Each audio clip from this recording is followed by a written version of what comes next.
Coaching in the moment. This is for the ladies, and then I'm going to do one for the men. So men, sit tight. I'm going to do one for you, but this is for the ladies. Ladies, I need you all to pick a side. Can you do that for Coach? I know I'm not your daddy. I can hear your voice. I can. You're not my daddy. You can't tell me. You're taking it the wrong way. That's why most people will never ever be as greatly as successful as they could be, because it's always met with past trauma, childhood trauma, adult trauma. And I can't solve all your traumas, but I need you all to do yourself and society a huge favor. Start doing more research with these men. Start doing more research. Let me tell you something. Don't be so lonely to where you become desperate. You know, I know you got bills to pay. You want somebody to take you out to dinner. You want to go out of town with somebody. You want somebody. I heard a woman say, I need a Superman. I need somebody to help me with these kids. And I get that, but that's not another man's job to take care of all the kids you have had from other men. That was their job, and that's what the courts are for. I don't know why women don't go and file for child support when you laid up and had sex with the man. You didn't have the child by yourself. So even if he didn't want to comply, you need to get the courts on him to comply. I don't know why people amaze me. These are tax dollars. These are your tax dollars. Don't be so ignorant. I remember John Hagee said this back in Dallas, Texas. No, he's not in Dallas, Texas. John Hagee is in Fort Worth, Texas, I believe. And he said this back in the 90s. Don't be so heavenly minded. You're no earthly good. You pay taxes for those elected officials. So you're wasting money, period. Put your tax money to work.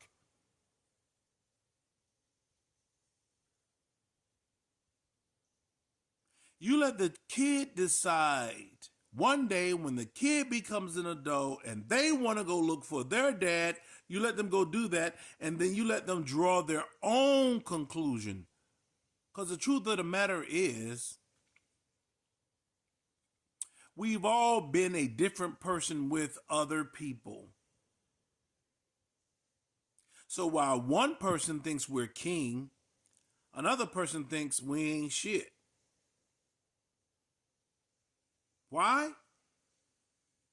Because we are just that different when years, days, months, decades pass.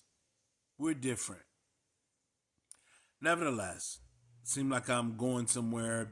Let me stay focused. But ladies, I need you to do research. That was my main. I need you all to do more research about these narcissistic men who are sneaky, who are evil, who want to play on your emotional strings because you are exhaling, I'm lonely. You are exhaling, I need a man. You are exhaling, I need help. You are exhaling, can you rescue me? And that's all well and fine, but then the wrong guy ends up feeling your emotion, and narcissists capitalize on the destruction of women. They are sneaky, and they have something called in psychology the narcissistic stare. And ladies, I need you to watch that and be careful, because that stare is not a stare that he thinks you're attractive. You know, he thinks you're just a walking figurine of sexiness and gorgeousness and loveliness. That's a stare because he's feeding your desperate energy, and he's like a lion in the middle of a jungle waiting to pounce on the prey. And by the time he's taking you to 2 or 3 dinners, he done had sex with you and told you all of these. Oh, girl, I ain't never had nobody like you. You know, my ex treated me so, and he pulls out the violin. He done left you damaged emotionally, mentally, spiritually. You don't want nothing to do with God. You don't want nothing to do with a man. And by the way, he ain't even tell you he had AIDS or HIV or an incurable STD. That's how nasty these narcissist men are.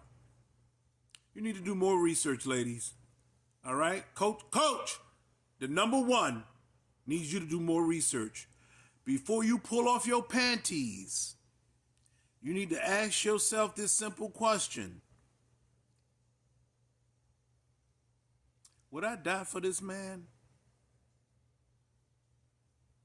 Because if he's not a ride or die, keep your panties on.